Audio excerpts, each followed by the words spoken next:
Joining us now on the line, she is a woman who was described in the Concord Monitor this weekend as a Republican giant. And that's you, a Republican giant. Ooh, you, me, that's and fantastic. You, me, and Corey are all Republican giants. In the headline, you get top billing as the Republican giant of the day. Lewandowski, very tall. And then Carr. And then in the lead, you again get top billing, and I get second billing, and Corey drops to third billing among Republican giants. You're like a Kremlinologist, Howie. I just happened to read. Corey sent me the story with it. He was chuckling about it yesterday when he saw it in the Concord Monitor. Little do they know it's your event. But for you, there would be no event. It is Howie putting this together and Howie's fans. And by the way, I was just correcting someone on this who was giving Trump full credit for it, and I said, no, that was Howie Carr. You're the first one who called her Pocahontas, right? Right. I usually called her Focahontas, but that works in print in my column, F-O-U-X. Right. But I said, when he first said Pocahontas, I said, no, it's better Focahontas. But then I realized, he's the reality TV show guy. He knows that more people know Pocahontas. They never read it in their history books because they don't teach that history, but they saw the cartoon movie, the Disney cartoon movie, so they know who Pocahontas is. So I'm with it. He made the right decision to call her Pocahontas, although some people still complain. He is a wonderful spokesman. I don't know if you saw my tweet. I want him to be our spokesman for life. His response to the Obama speech was just so perfect. Yeah. I fell asleep. I thought it was very good. Good for sleeping. Right. Yeah, it was very exasperating though, that speech. It was just the country is in terrible shape. It's never been worse. Everybody's at each other's throat. By the way, the economy's booming, and it's all and I should get full credit for it. And I did it. Yeah. Right. No, this is like, I described this in treason in a different context. The Democrats are great, except on two things, domestic policy and foreign policy. Well, treason was them on foreign policy. And instead of, after opposing everything Ronald Reagan did, which I documented in Treason, because I so love Nexus, just for fully 8 years, he's going to get us all blown up, the cowboy diplomacy, no, you have to give in at Reykjavik. And Reagan just totally ignoring them, winning the Cold War.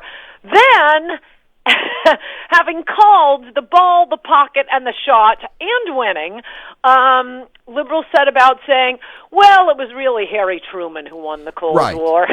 Right. Well, how about anonymous? They have this uncanny ability to have all of their hard work finally bear fruit under a Republican president. Yeah, it's called pivoting, I believe, in their consultant terminology.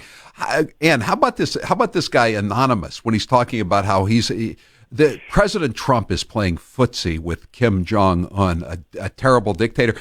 I seem to remember these same people were hiding under their desks at CNN and MSNBC when he called Kim Jong-un Little Rocket Man. Remember that? Right. He was going to start World War III, but now he's playing footsie with him. It's just there's no consistency. It's such cliched, standard, like kindergarten version of conservative thinking. What was it? Free markets and free man. That's the kind of glop I was writing in second grade. I of course think it's Jared. You do, really? Because he and Ivanka have to go back to the Hamptons. They got to go back to the Upper East Side. How are they going to do that unless they go as returning heroes? Don't worry, I stopped him from building the wall. It was me. Invite me to your dinner parties. I always get don't you get the feeling that she really loves her father? I didn't say she was necessarily involved, but she does have to go back to the Hamptons, and it was right after Labor Day when they're probably feeling wistful. They were just at they were putting away their white pants for the winter, Yeah, they gotta get back to the Hamptons. But I will tell you, it's either that or some low-level jerk who wants a book advance. He wants to be the next Omarosa. If it's the latter, we will find out who it is. I mean, you've seen all of those headlines with publishers salivating. Whoever Anonymous is, we could get him a 7-figure advance. Okay, so he gets a 7-figure advance, he writes the book, and then he, becomes a fellow at AEI or a regular contributor to National Review. I think it would be more likely to be Weekly Standard. Weekly Standard is even more wishy-washy than National Review these days, Ann. Today, National Review came out with, they've been thinking and thinking and thinking, because they're always on the cutting edge this way, Howie, put out an article saying that the children of illegals being citizens is who we are. Oh, man. Did you see Les Moonves' statement yesterday? This article in the New Yorker. I did not. I was disappointed by initial instinct on that one. But he said incorrect. But the reason I bring it up at this point is he said, "That's not who I am," which of course led me to immediately assume, as I always do when I read someone saying that is who they are. But we have to admit Muslims.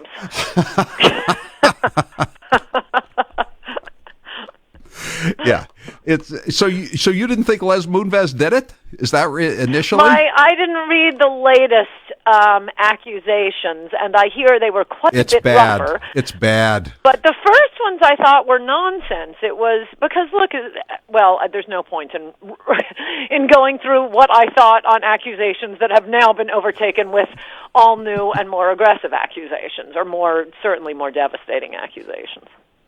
Yeah. But again, doesn't it? I mean, I know these are horrible things that these people did to women, but I mean, isn't it something that this is a guy, Les Moonves, who ultimately had control over 60 Minutes when they went crazy a couple of months ago because Donald Trump paid off a woman, a hooker, basically, that he had consensual sex with, and now, which I don't believe, by the way.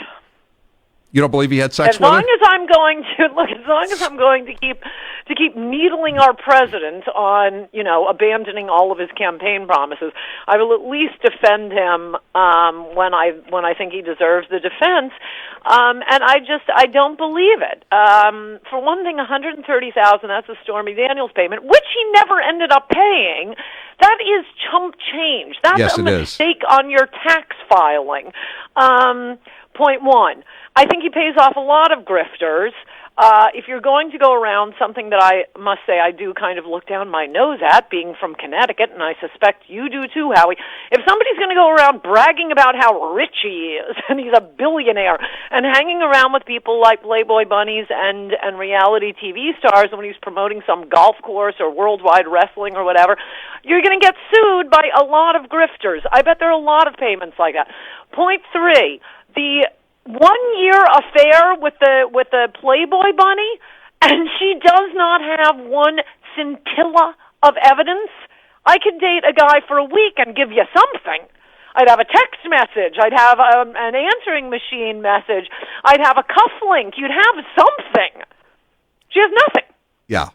No, you're right about that. But I mean, but my point is, and that they went crazy with Stormy Daniels. Assuming arguendo. And you have so Les Moonves, who is, according to this story, a serial sexual predator, gives an order to his executive producer of 60 Minutes, Jeff Fager, who in the same story is outed as a serial sexual predator, to go after Donald Trump for paying $130,000 to this woman with whom he allegedly had consensual sex. I mean, talk about Fager, by the way, I totally believe. Talk about breathtaking hypocrisy. It's really yes. Well, the whole lot of them. I mean, the whole Hollywood crew. I don't know if you've heard this. I was on with Anthony Cumia and some comedians on Compound Media last week, and it was the day that Burt Reynolds died, and all of them apparently knew about this. They were saying that the rumor was that Burt Reynolds had written an autobiography that was not to be released until after his death, because what it was going to expose was that when he went out to Hollywood as a young, handsome man, how he had to sleep with Hollywood producers, men. and perform sexually in order to get any roles. And the more you hear, whether or not that's true, I mean, we know a lot of that sort of thing is true. Right. We know a lot more of it is true from the Me Too business. I mean, now you watch a movie, there are a lot of good-looking people in the world. The one thing, that sets apart the actresses and the actors is this genetic gift of good looks.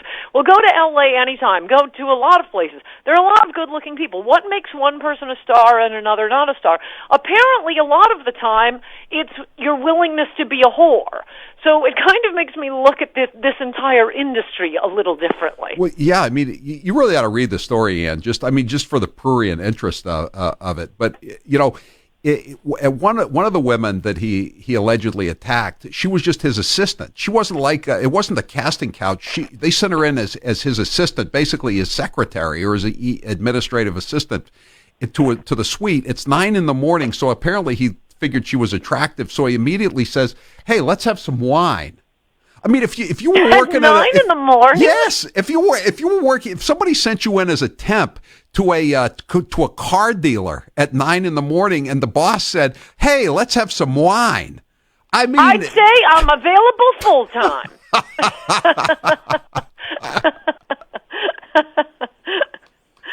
That sounds like a great job. In fact, that's the first thing I'm going to do in Acushnet. Did I say no? Acushnet. Acushnet. How do you pronounce? Acushnet. Okay. By the way, I met the sheriff from Acushnet. We are going to be well protected.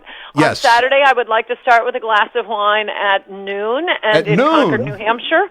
Okay. Don't we start at noon? We started on Saturday and 1 on Sunday. We start at noon. Yeah. So if you want to get tickets, by the way, go to howiecarrshow.com and you can click.